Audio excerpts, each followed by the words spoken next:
Ang mga isda sa maruming ilog ay kinakailangan ring sumailalim sa methamphetamine withdrawal dahil sa pagka-addict sa droga.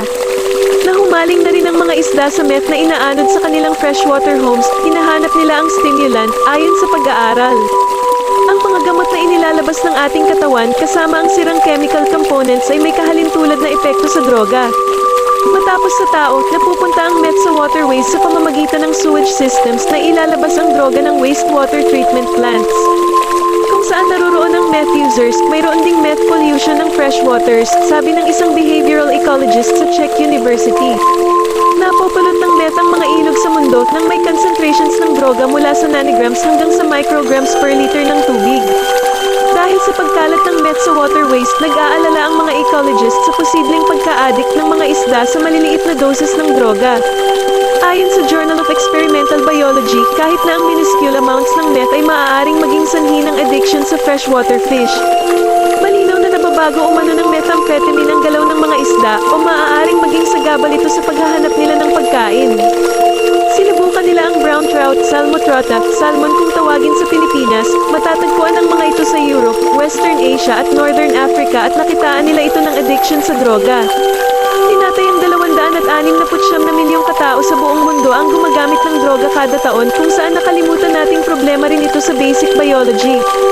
Gaya sa pagkaka-recover ng methamphetamine trash sa Yellow River sa Marshall County ng Indiana State Police Meth Suppression Section at ng Underwater Search and Rescue Recovery Team.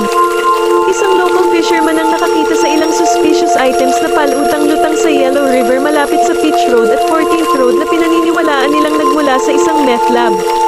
Nakakuha ang officers ng mahigit 200 plastic bottles na ginagamit bilang one-pot reaction vessels o hydrogen chloride gas generators, empty pseudoephedrine blister packs, burnt foil strips, soiled coffee filters, empty instant cold packs, hose, salt, at smoking devices. Ang ganitong uri ng mga basura ay kadalasang matatagpuan sa tabi ng daan pero ngayon ay ikinababahala ng pulisya na ang extremely hazardous trash ay itinatapon na sa mga tubigan. Ayon kay first author Pavel Horky, Associate Professor and Behavioral Ecologist sa Czech University of Life Sciences Prague.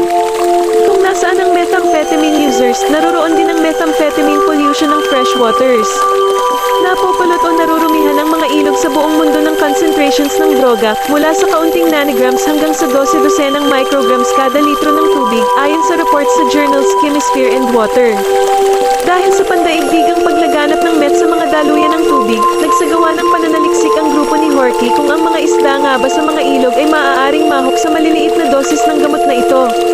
At sa bagong pag-aaral sa laboratorio ng grupo, inilathala sa Journal of Experimental Biology, lumabas na kahit ang maliit na dami ng methamphetamine ay maaaring sapat para maging sanhi ng pagkagumon sa meth ang mga freshwater fish.